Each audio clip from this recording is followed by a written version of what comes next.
Wilderness areas, for those who don't know, are places where you can't have any mechanized travel. You have to walk or ride a horse or a llama or something, maybe a camel if you can get one up here, but you can't take a mountain bike in even. I could have taken my llama. In wilderness areas, you could have taken your llama. If you didn't take your llama, I then left it home. I don't know. I did not know I could take the llama. Episode 279, Backpacking in the Lost Creek Wilderness of Colorado. This episode is sponsored in part by Health IQ. Health IQ uses science and data to secure special rates on life insurance for health-conscious people. Learn more and get a free quote online at healthiq.com/adventure. You're listening to the Adventure Sports Podcast, brought to you by 180 Tech. We talk with adventurers from around the globe to bring you the inspiration and motivation you need to get started in the outdoors or to keep you moving if you're already there. Now here's your host, Curt Linville.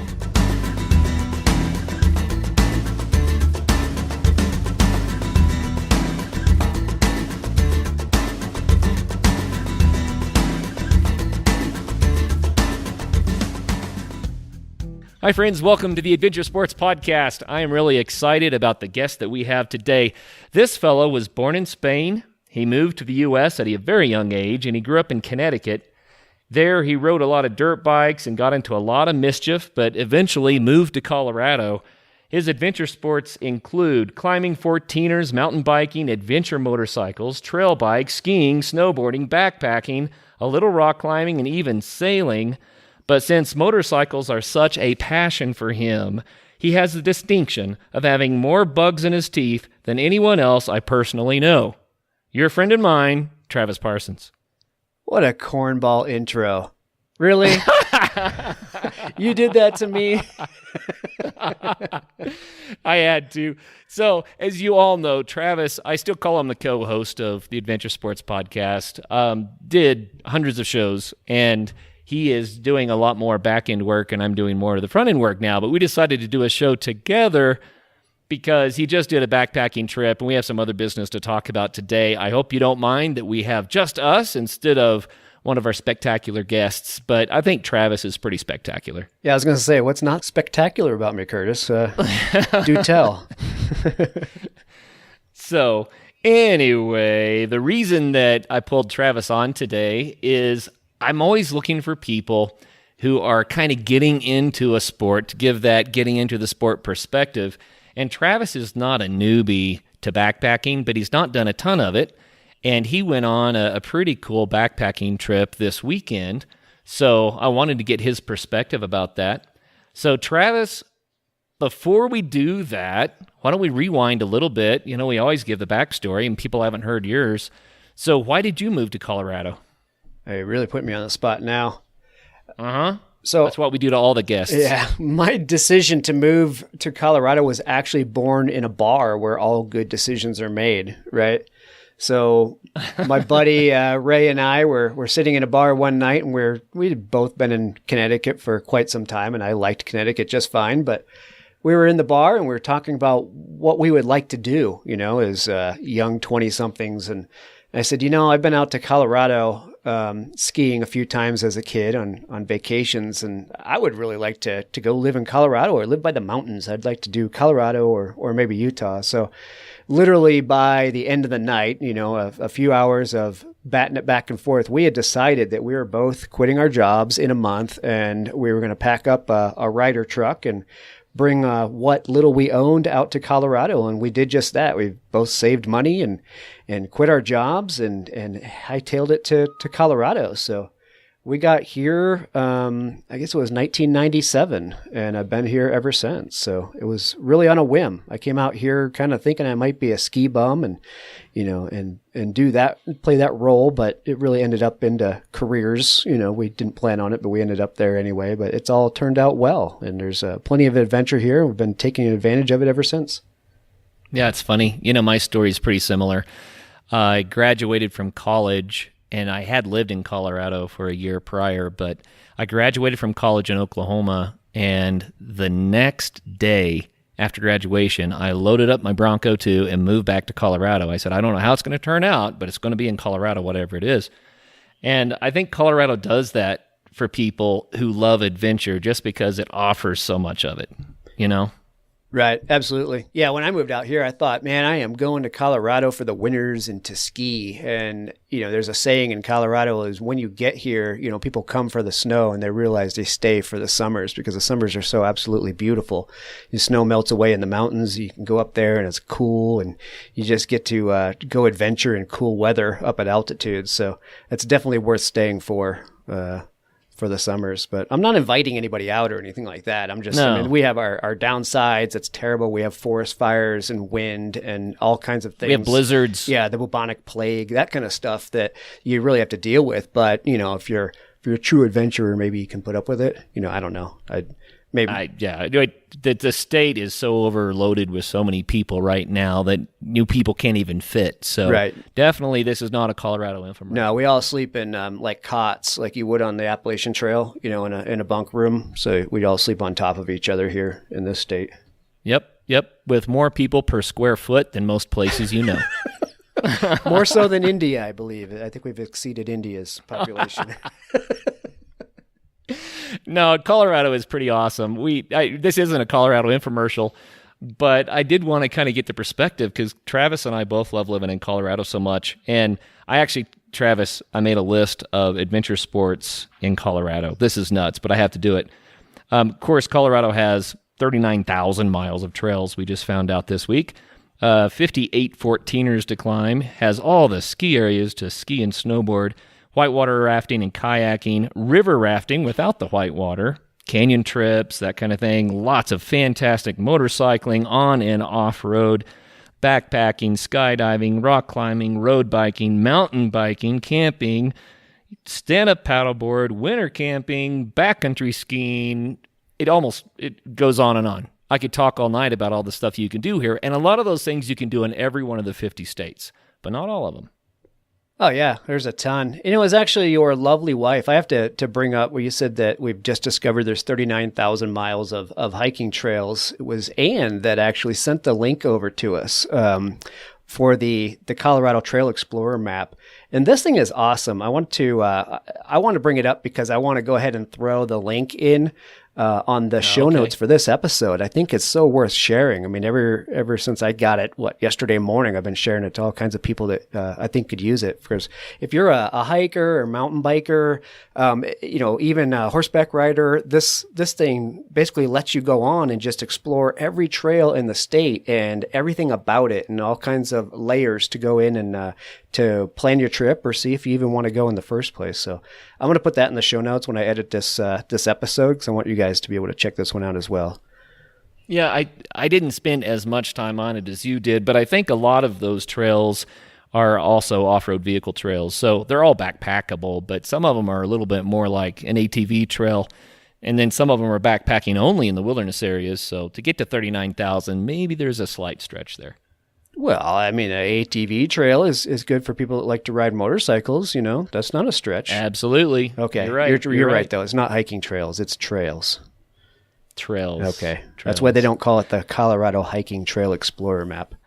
Well, let's go to Lost Creek Wilderness. And I want to do that because, first of all, wilderness areas, for those who don't know, are places where you can't have any mechanized travel. You have to walk or ride a horse or a llama or something. Maybe a camel if you can get one up here, but you can't take a mountain bike in even. I could have taken my llama. In wilderness areas, you could have taken your llama. If you didn't take your llama, I left it home. I don't know. I did not know I could take the llama.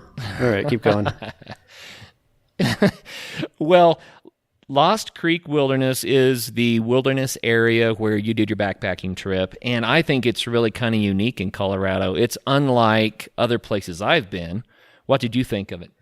I loved it. I mean, we'll get into the story. Unfortunately, it wasn't a complete trip, and I'll get into why. But what I missed was, I think, the most beautiful part. I had looked up pictures, as we all do before we go, and even you had pointed a few things out that I was really looking forward to getting to, and we didn't quite get there. We'll go into it. But what I did see was absolutely beautiful, and I can't wait to go back again, for sure. So Lost Creek is south of Bailey. If people know Colorado at all, it's Highway 285 heading out into the mountains to the west and southwest. So if you get to Bailey and essentially hang a left, it's down as a crow flies just under Bailey in Fairplay. So it's that part of Colorado, really, due southwest of Denver. I guess I think it's the closest wilderness to Denver.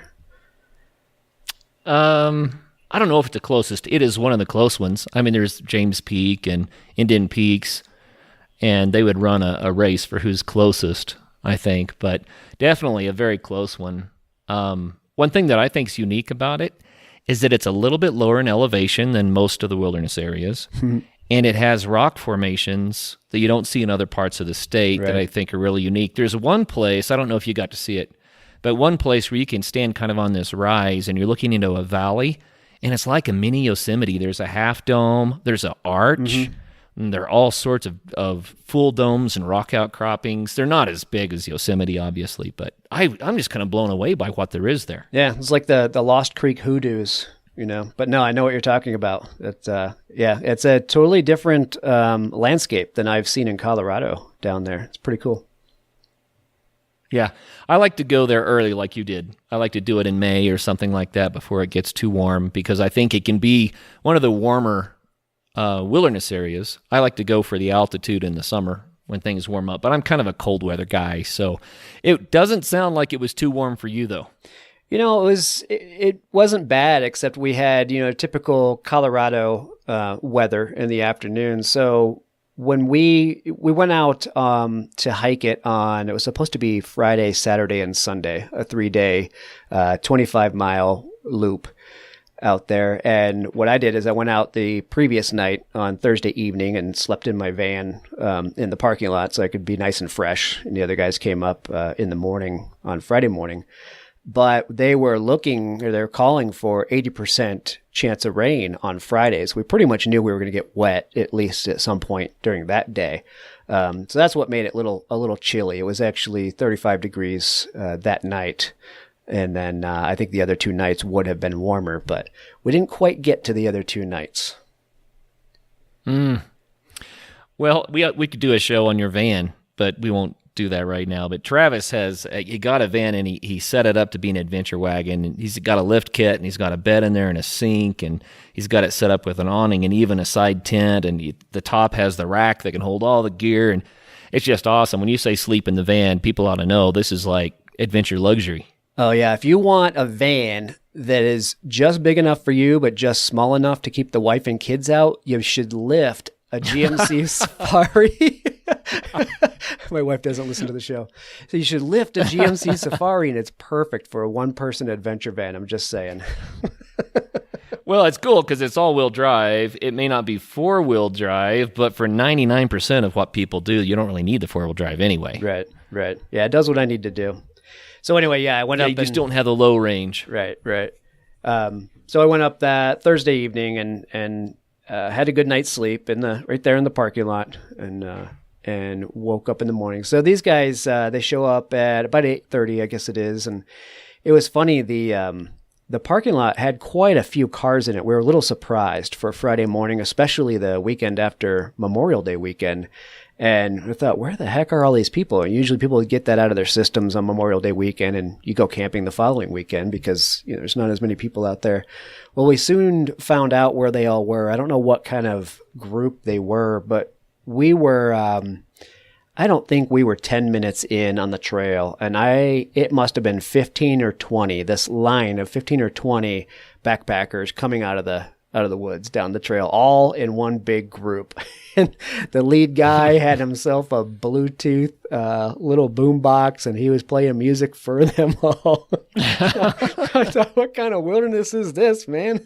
We're playing little boombox music. It's Motown. I guess. So I think that accounted for 80% of the cars in that parking lot, which is pretty interesting. But yeah, it's a popular place. So you were at the Goose Creek Trailhead, is that right?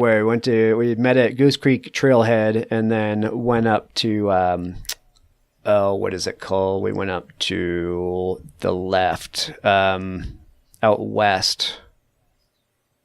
Help me out, man. It is called Yeah, I don't have the map memorized. Hankins Pass. Yeah, it was Hankins Pass Trail that goes to the west from Goose Creek.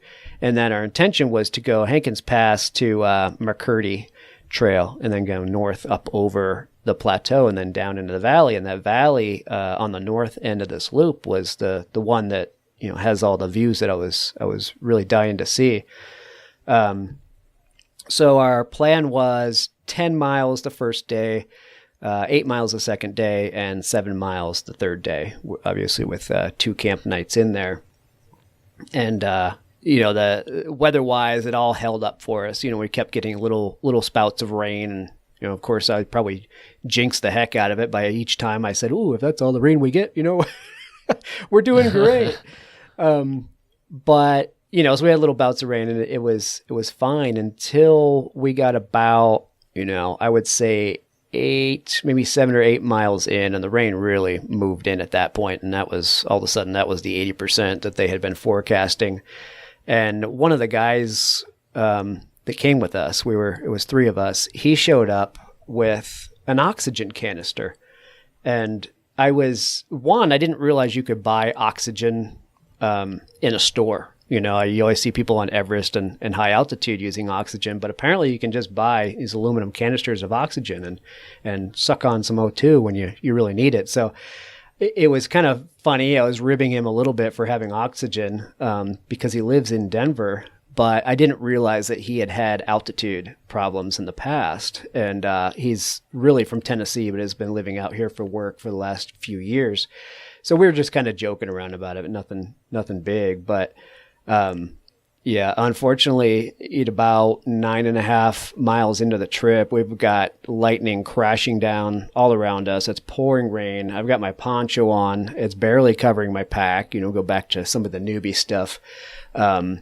You know, so I'm thinking, my bag's getting soaked and my shoes are soaked because the poncho's, you know, just running down right on top of my shoes. And this guy just starts hacking and coughing and he's just dogging. And, you know, we were on this really steep ascent and he had been fine the whole day.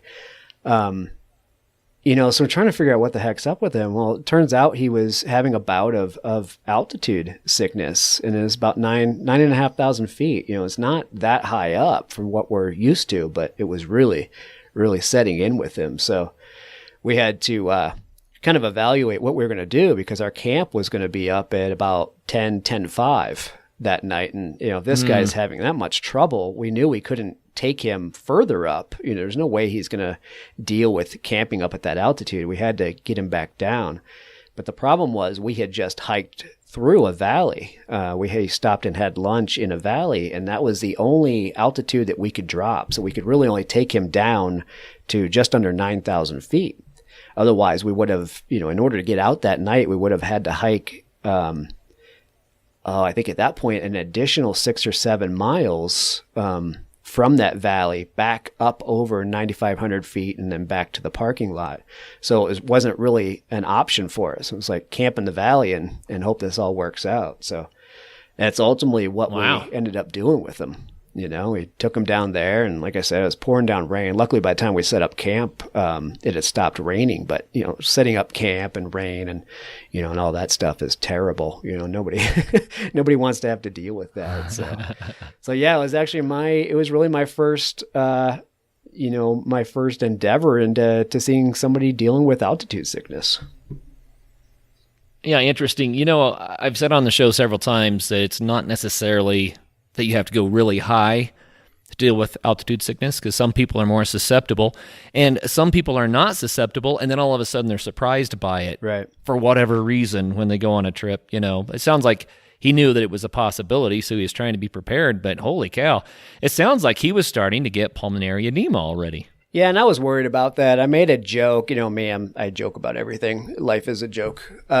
But, you know, I made the comment. I said, well, if he starts, you know, taking off his clothes, you know, claiming that he's too hot, you know, we need to maybe push the button on the spot tracker and fly the helicopter in and take his butt out of there. But but yeah, luckily it didn't get to that. He didn't go goofy on us. He just had a real hard time with it. And, you know, it's tough. You know, I've never felt any of the effects of altitude sickness, but it made me think, well, it doesn't mean I never will at the same time. I was kind of making cracks about the guy having oxygen, but it made me think, just having a little bottle with you is probably not a bad idea. Just take a hit if you happen to feel a headache coming on, I don't know.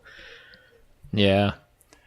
Well, I do have altitude sickness, and because I sleep at almost 9,000 feet every night, I have that little advantage that I'm kind of acclimated before I start. So normally when I climb a 14er now, it doesn't bother me too much. I can feel it a little bit, but for me, it's just, I get a little dizzy, a little upset stomach.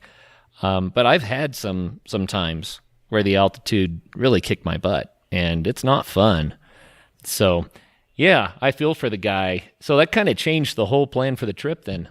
It did. Yeah, we had to decide at that point what to do, but it was obviously you'd like it to all work out, and all of a sudden the guy's magically better in the morning and go ahead and continue. But the problem was we had given ourselves 3 days to do these 25 miles, which is not an insane amount of distance. But if you want a nice trip, the 8 to 11 mile range it's a nice range because it allows you to do a decent hike in the day, but also set up camp, when it's not dark and relax and have a little bit of a recovery time. So what that meant is we didn't have time, even if he got better, we didn't have time to go ahead and continue the loop because we would have had to go back up, that 3 miles plus the additional 8 that day at a minimum to get to the other camp, and with the unknown whether he was going to be okay with it or not. So ultimately we ended up hiking back out, which meant that was 7 miles the next day to come up over the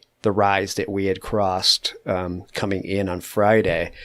And, up to, I think it was, like I said, it was 9,500 feet up that rise and then back down and out. So it made another decent day of hiking, but it was nothing crazy exerting. But he got out, he was fine.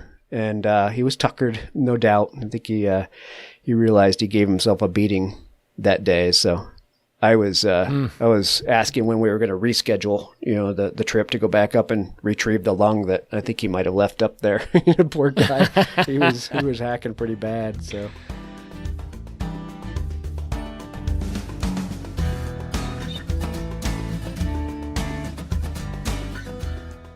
This episode is sponsored in part by Health IQ. Health IQ advocates for a health-conscious lifestyle. Do you exercise 5 times a week? If so, you deserve lower rates on life insurance, don't you? Health IQ uses science and data to secure special rates on life insurance for health-conscious people, including avid cyclists, runners, strength trainers, vegans, and more. In fact, research has shown that those who frequently exercise with intensity have 22% lower cancer risk, 56% lower heart disease risk, and up to 34% lower risk of early death. Historically, you get penalized for family history, BMI, and other attributes, but you don't get rewarded for your health-conscious lifestyle. Health IQ rewards you for your health-conscious lifestyle with special rates on life insurance. Learn more and get a free quote at healthiq.com/adventure. That's healthiq.com/adventure. And we thank them for sponsoring our show.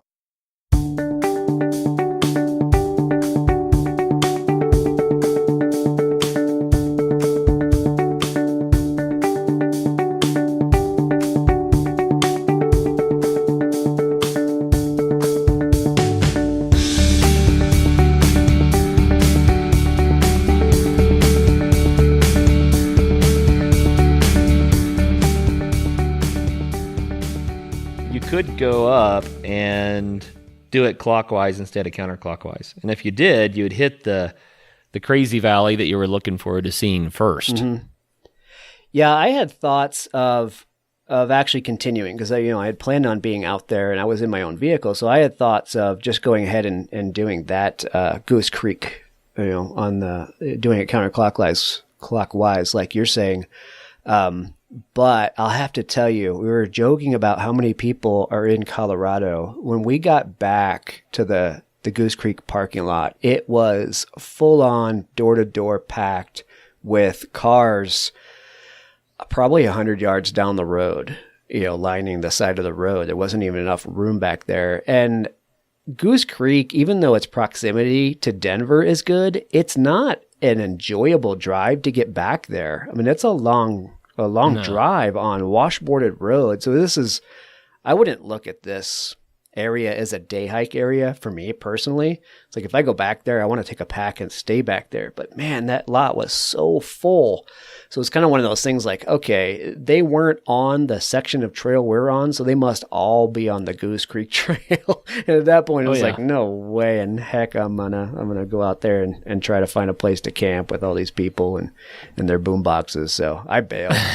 They may or may not have their boom box. It is kind of like a mini Yosemite, though, and I think it does draw a lot of people because it's so fascinating. Right. And like you said, it's a long drive, which makes it not a great day trip, but you can see all that in a day trip if you don't mind the drive.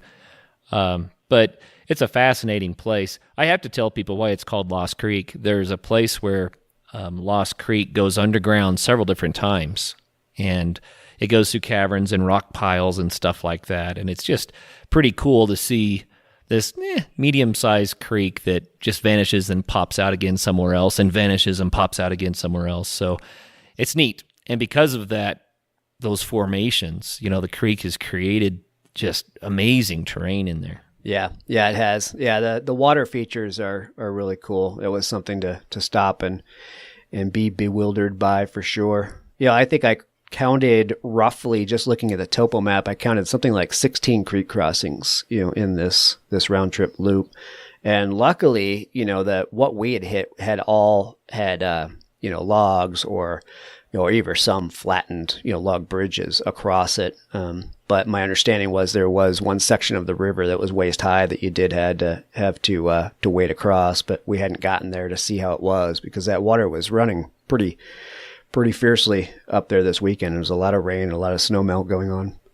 Yeah, it's a time of the year for that for sure. Yep. Wild. So you had a rainy experience, got fairly cool.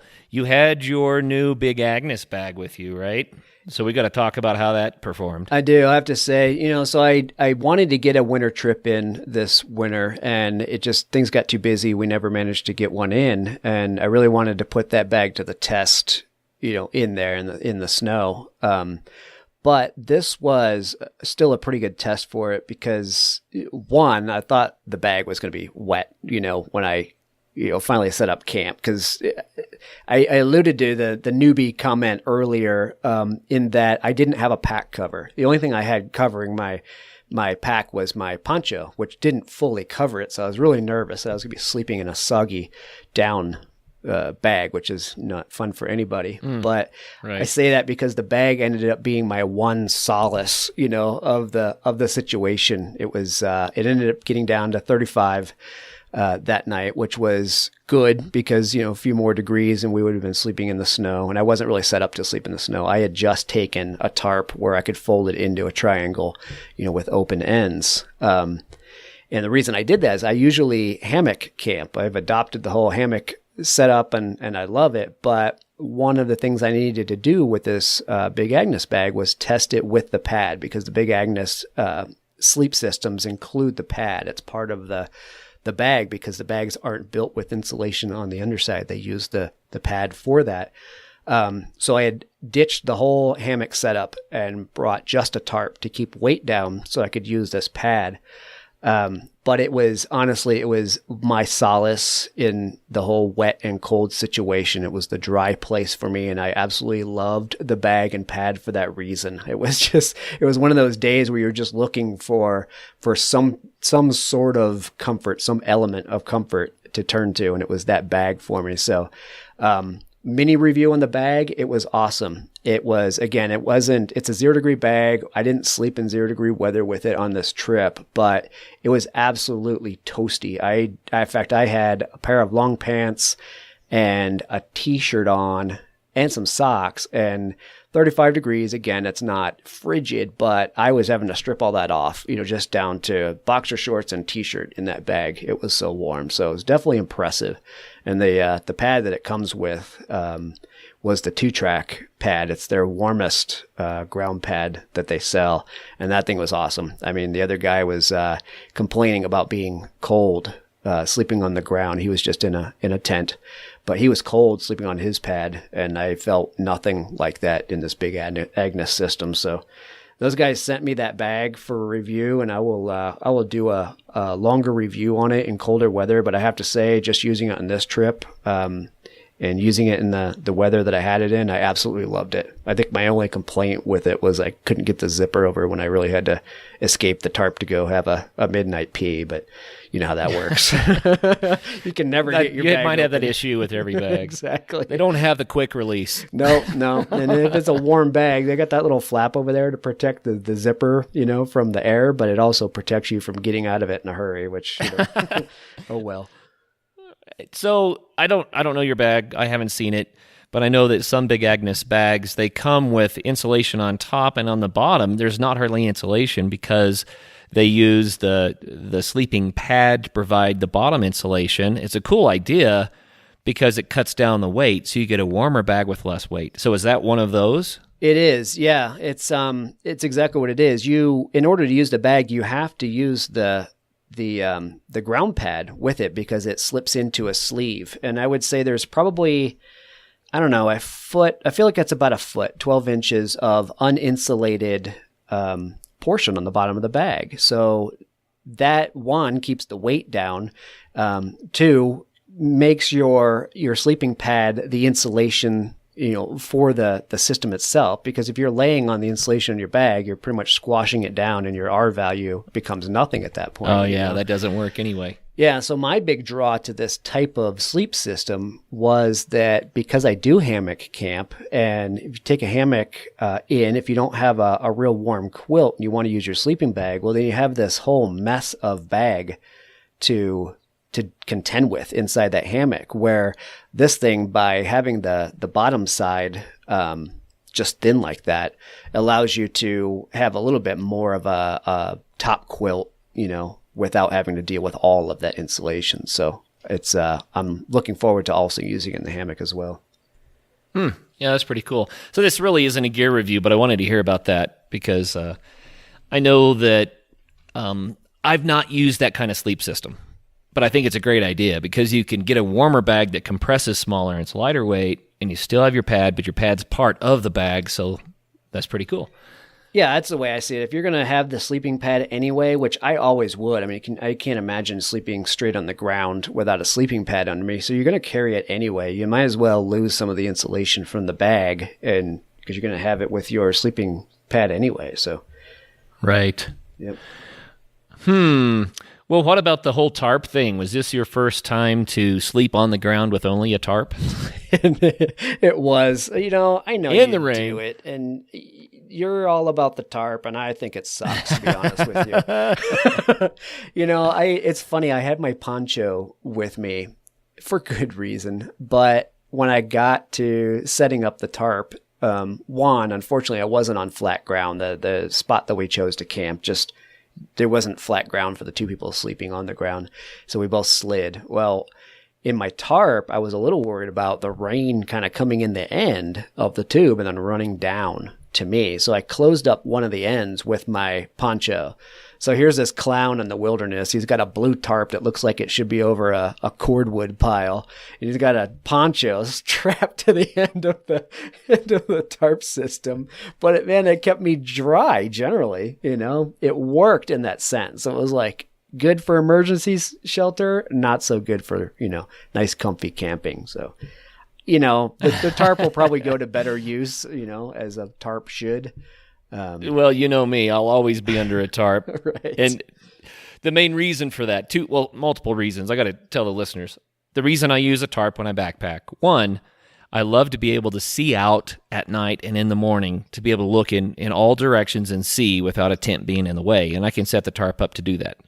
For two, Curtis is afraid of the dark. No, I like to see. For two, I also like the way that you can set it up in different configurations depending on what the wind is doing. You can block more wind or let more wind through, and it's just super, super flexible that way. Whereas tents in some situations just get way too hot. The tarp, you can set it up so that's not going to happen. Now, here's the reverse, though. Am I going to use just a tarp for winter camping?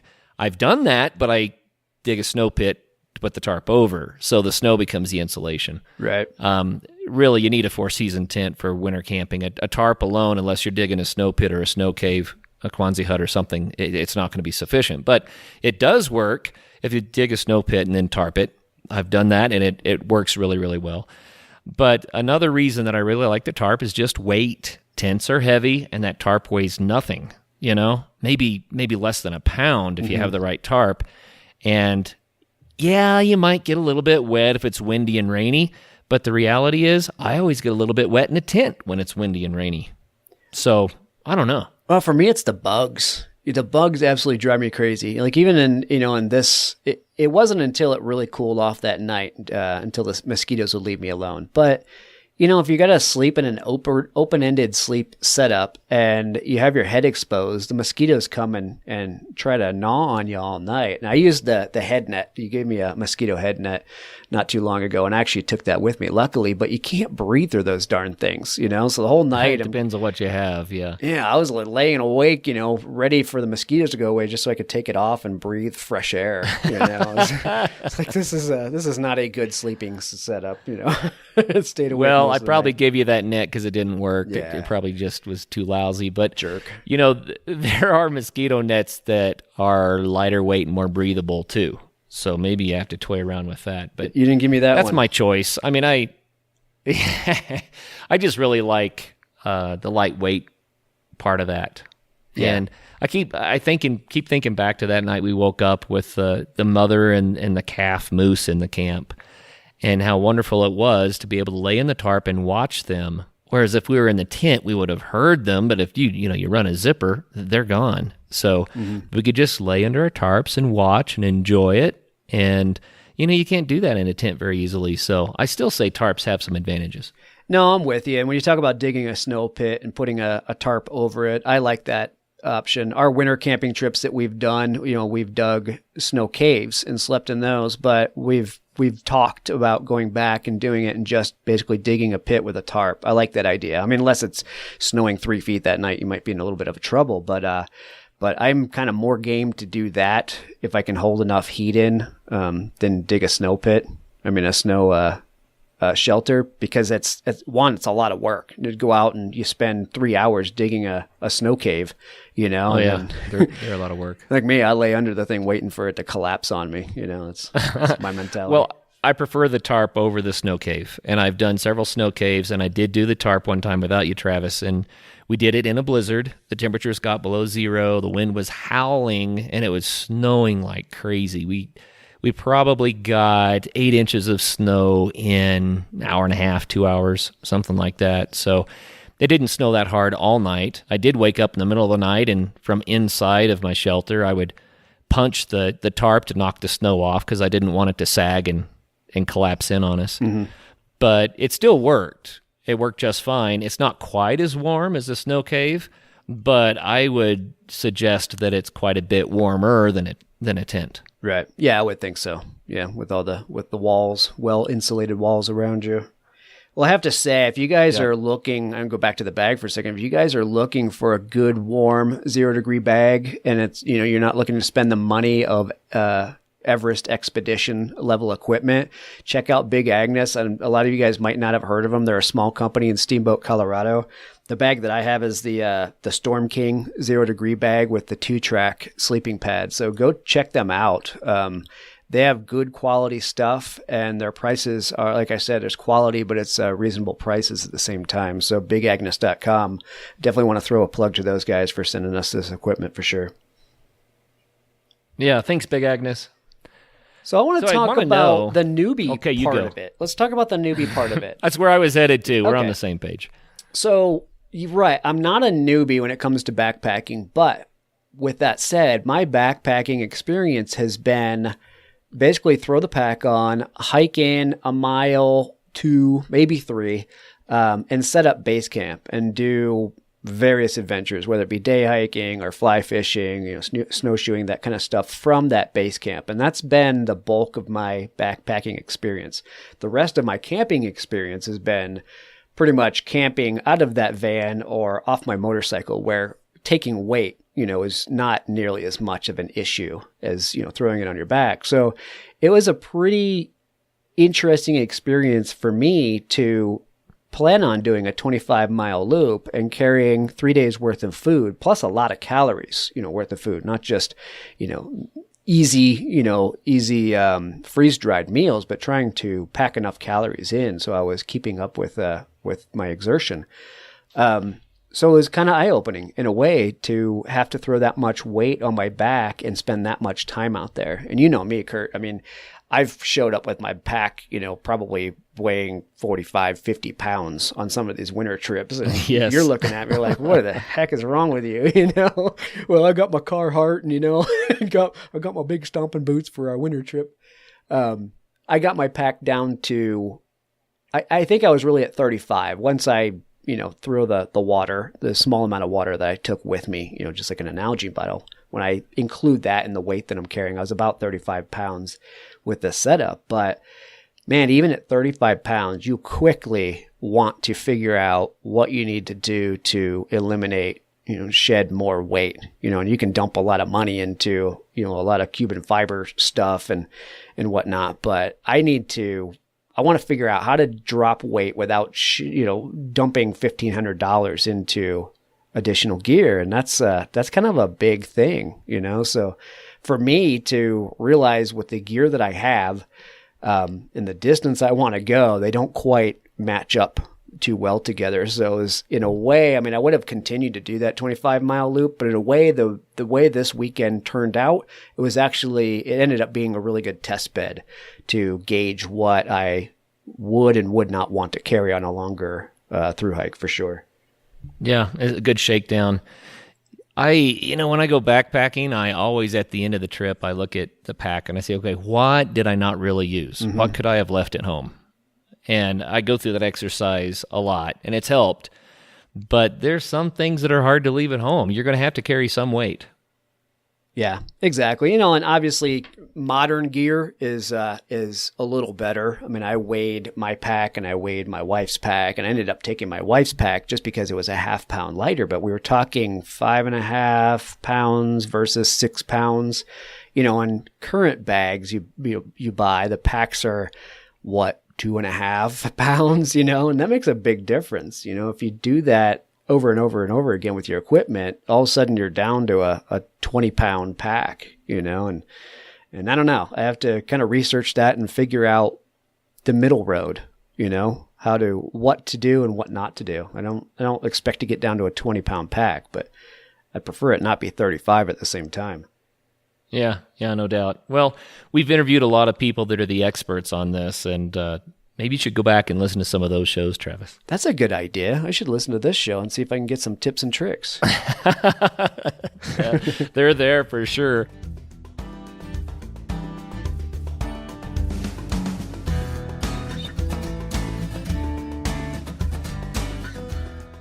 Get outside with the Colorado Mountain Club. The CMC offers 3,000 outdoor skills courses, excursions, and special events every year to adventurers of all ages and abilities. Join today and receive an additional 3 free bonus months at www.cmc.org/adventuresports and use discount code podcast. Bentgate Mountaineering, located in Golden, Colorado, has been outfitting backcountry travelers for the last 20 years. Spring has sprung, but there's still a lot of great skiing in the backcountry, and it's prime time to check out the latest in alpine touring, telemark, NTN, and split boarding gear. Bentgate carries the premier brands including Black Crows, DPS, Dynafit, G3, Icelandic, K2, Rocky Mountain Underground, Rosignol, Solomon, Volley, Never Summer, and Jones. With more people in the backcountry than ever, it's crucial to be prepared. Bentgate has the latest in avalanche safety gear, from beacons to airbags. Come in, and they will set you up with the proper gear and point you in the right direction to educate yourself on snow safety. If you don't own the gear, Bentgate offers a full range of rental and demo equipment, including the latest skis, boots, split boards, beacons, shovels, and probes. Bentgate also hosts free demo ski days at local resorts to give you a hands-on opportunity to ride the latest gear. Be sure to check bentgate.com for their full product selection, as well as updates on all of their events.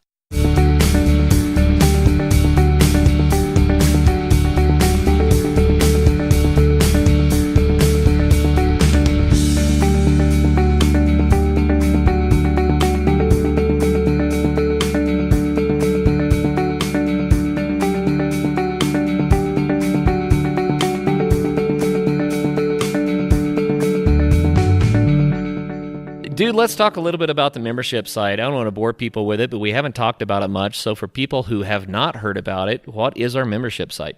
So you guys, this is how you guys can help us keep the show going. Obviously, shows take time, they take money, they take energy. Curt and I love adventure sports. We do love putting this show out for you guys. I mean, I think I just posted episode 277 today, so we're clicking right along. So a lot of good information out here and even tips and tricks on how to reduce your pack weight. It's what we've just learned.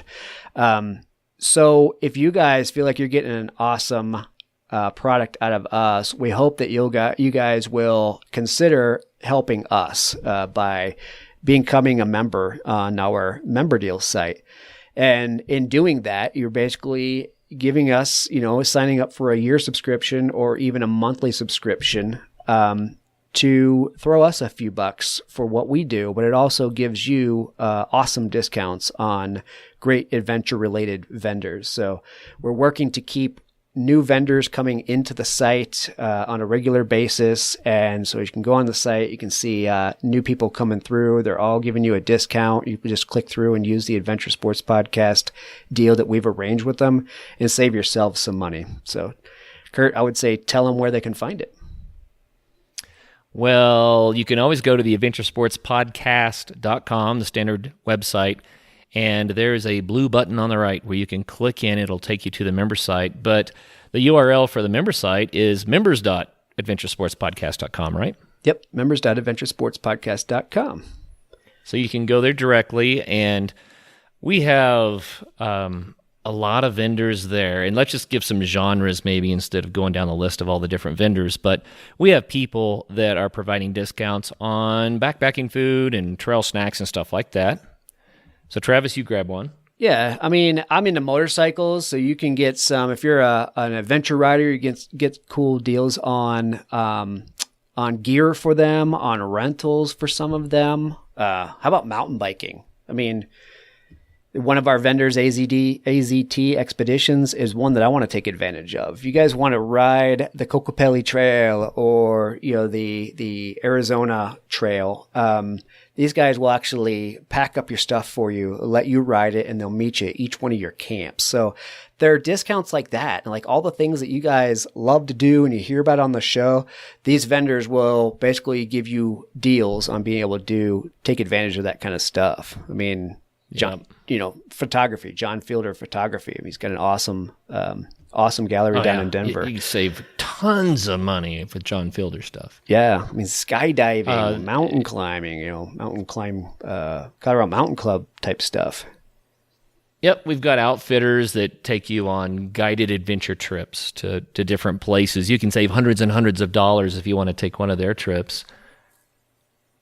Yep. So, I mean, it runs the gamut of adventure sports. We're going to continue to get more and more vendors on there as part of those deals. So, again, it gives you guys a way to help us out, and you guys also get a great kickback in the end. So, it's a win-win for both of us. A lot of shows would do other donation sites and essentially, I don't know, maybe send you stickers or something for your money. But we wanted to give you something bigger and give you some real savings off of your adventures. So go on there, and maybe you'll even be inspired to use one of them to plan an adventure that you weren't thinking about. Yeah, absolutely. And I'm going to throw it out there again, Travis. If you do an annual membership, then we'll send you a free 180 stove. And the 180 stove is about the same price as the annual membership. So essentially, you're getting either the membership or the stove for free, whichever way you want to look at it. That's just our way of saying thanks. Yeah, absolutely. And yeah, I mean, we run our own products on the site as well. So as a member, you save 25% off of our stuff. So if you're thinking about buying a 180 stove, a 180 flame, or a bear line, you can certainly save money right off the bat just by becoming a member of the site. So definitely worth checking out, guys. Yeah, we're really cool. Well, Travis, as someone who hasn't done as much backpacking, did you learn anything on this trip that you would change on the next one? We talked about the weight thing with the pack. I definitely learned that I want to focus a little bit more on the equipment that I carry, like I said, I don't want to get crazy about investing in my equipment. I want to buy a few things that make a lot of sense, a lot of bang for the buck items. My problem is I have too many hobbies that I already put money into already. So it's like, well, I can't really take on another hobby that's going to take a whole budget, line item itself.